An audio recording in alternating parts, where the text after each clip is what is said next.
merci d'être parmi nous ce soir. Merci.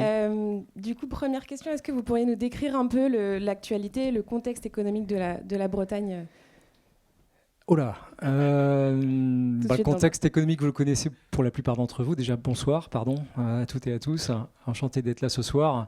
Le contexte économique de la Bretagne, moi, il y a un terme qui me revient à chaque fois. Alors, vous allez me dire, tout le monde connaît le terme résilience. Moi, je trouve que la Bretagne, c'est résilient. J'arrive pas à trouver d'autres synonymes ou d'autres résumés, en tout cas en un mot, pour expliquer un peu l'économie bretonne. Il se trouve que je suis breton, il se trouve que j'ai travaillé en Bretagne pour BPI entre 2008 et 2014. J'ai été faire un petit tour de France encore sur d'autres implantations. Je reviens depuis 2 ans et en fait, je ne vais pas dire que toutes les sociétés sont là, mais elles sont encore là. Elles ont grossi, elles se sont développées. Les startups se sont développées également. Et franchement, c'est un bel exemple de résilience que je n'ai pas forcément retrouvé dans toutes mes implantations. Donc je ne vais pas parler de par où je suis passé. Mais en tout cas, et parce que je suis breton, je suis très chauvin, donc je vais le dire, oui, les entreprises bretonnes sont assez résilientes quand même. Et alors, quels sont les secteurs peut-être les plus porteurs et qui sont beaucoup présents, même si on en a un qui nous vient bien sûr tout de suite en tête, mais...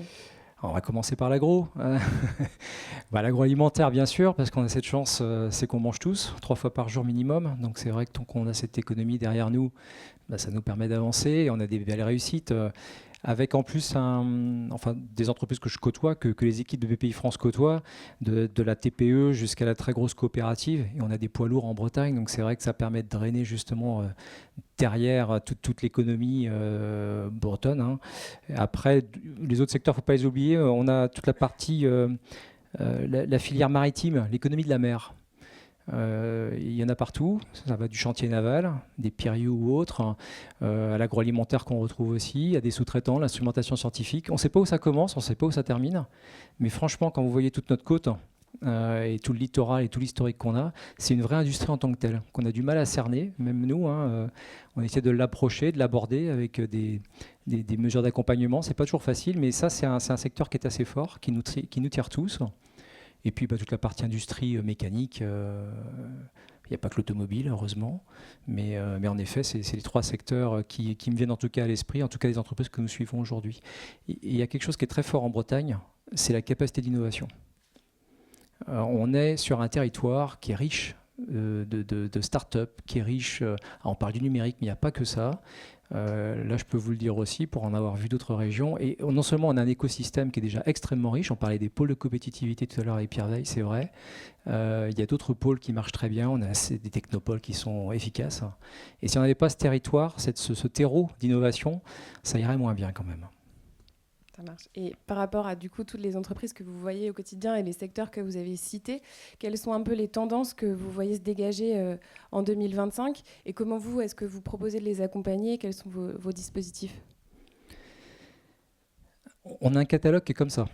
Donc je ne vais surtout pas vous faire, même pas un résumé, je ne vais même pas essayer. Quand j'ai des chefs d'entreprise, par rapport à moi, il y a quelque chose que j'aime rappeler, c'est qu'on adresse tous les secteurs d'activité. Moi, ce qui m'intéresse, c'est un projet, c'est un chef d'entreprise qui travaille dans le numérique, dans l'agroalimentaire, dans l'industrie. Qu'importe, s'il a un projet intéressant, on va le suivre. Donc ça, c'est le premier, c'est un message que je veux faire passer, c'est ça. Après, pour éviter de nous perdre et de vous perdre aussi quand on vous explique ce que peut faire BPI France pour vous, on travaille sur des plans. Les plans climat, plan industrie, certainement demain, après-demain, le plan défense. L'actualité nous rattrape tous. Et on essaie de vous accompagner là-dessus en travaillant sur un triptyque.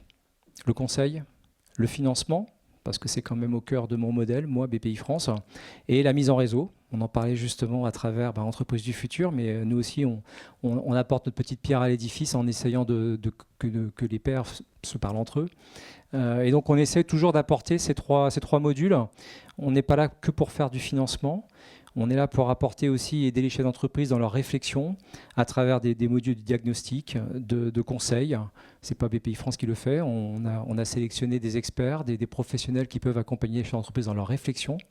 On les accompagne aussi dans la partie plus poussé des accélérateurs chez nous, qui est un gros module où on embarque des promos d'ex-étudiants et dirigeants aujourd'hui, on les remet ensemble et là ça marche plutôt bien. Je sais qu'il y a des représentants ici, des accélérés dans cette salle, donc c'est quelque chose qui je pense fonctionne bien et qui permet d'apporter autre chose, l'échange entre pairs, l'écoute, l'échange de bonnes pratiques et ça fait progresser tout le monde. Et puis bien évidemment derrière, on vous finance parce que ça reste quand même ma raison d'être. On a beaucoup parlé de résilience depuis le début. Les entreprises ont connu pas mal de crises là, ces dernières années. Qu'est-ce que vous avez vu évoluer en termes de besoins de financement en Bretagne auprès des entreprises que vous accompagnez ? J'ai envie de dire, on finance toujours des usines, on finance toujours des plateformes logistiques, on finance toujours des CAPEX, des unités de production. Ce qu'on essaie de pousser, ce qui se fait naturellement, hein, c'est les croissances externes, les reprises d'entreprises, pyramide des âges, pardon, je vais y arriver. Je ne vous apprends rien là-dessus, mais c'est vrai que c'est quelque chose qui est pas dans l'air du temps, qui existe déjà depuis quelques décennies. Il y en a encore quelques décennies à faire comme ça. Après, j'ai envie de dire, c'est besoin assez courant finalement. On a quand même la tendance un peu des tensions de trésorerie, la fin des PGE pour ceux qui en ont goûté et qui ne sont pas encore au bout. Bon, ça y est, on y arrive. Hein. L'année prochaine, normalement, quasiment tout est terminé. Mais c'est vrai que cette période se retend un petit peu. On le voit depuis un an. Les trésoreries redeviennent un peu plus tendues. On parle de flux tendus justement dans les entreprises. C'est justement les chefs d'entreprise qui généralement portent tous ces délais avant, après dans la chaîne de fabrication. Donc nous, on le voit dans les besoins de financement qu'on accompagne, post-client bien évidemment, mais également tout ce qui est crédit pour accompagner, parce que ce qu'on ne veut pas, on n'est pas maître, mais nous on pousse en tout cas pour qu'on ne s'arrête pas avec ces financements de PGE qui arrivent, qui peuvent étrangler certaines entreprises, alors qu'il y a des besoins d'investissement qui se font maintenant. Donc il faut trouver d'autres solutions. Il faut trouver des solutions pour que ces périodes charnières que l'on est en train de vivre, on puisse les accompagner et on essaie de trouver des solutions de financement avec les partenaires bancaires, j'espère les plus optimales possibles.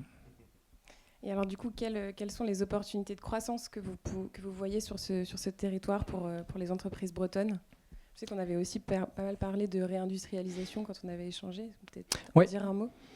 Alors j'aime pas le terme réindustrialisation et encore moins en Bretagne parce que c'est pas un territoire, on a besoin de réindustrialiser, l'industrie elle est déjà là, il faut la pousser, il faut la consolider. Moi je trouve que quand on a déjà je reviens sur l'agro, mais ce n'est pas le seul secteur, mais quand on a la chance d'avoir un secteur qui traîne toute une région comme ça, il faut l'aider à pousser, l'aider à se consolider, à se renforcer. On vit sur nos acquis, mais il faut l'entretenir ces acquis. Après sur les secteurs je pense à l'industrie mécanique, il y a certainement des sujets de diversification qu'il faut à tout prix attaquer. La défense va devenir, enfin c'était déjà une activité pour quelques-uns de nos entreprises bretonnes, mais là il y a forcément des opportunités qui vont arriver. Également sur la partie nucléaire. Nucléaire, c'était un gros mot il y a 10 ans, ça n'en est certainement plus un aujourd'hui. Donc on va pousser, en tout cas on essaie d'accompagner nos entreprises pour essayer de se diversifier. Opportunité très forte, c'est l'export. Parce que là, en Bretagne, on n'est pas les meilleurs. Des secteurs d'activité qui le justifient peut-être pas forcément, mais l'agro aussi, ça peut s'exporter.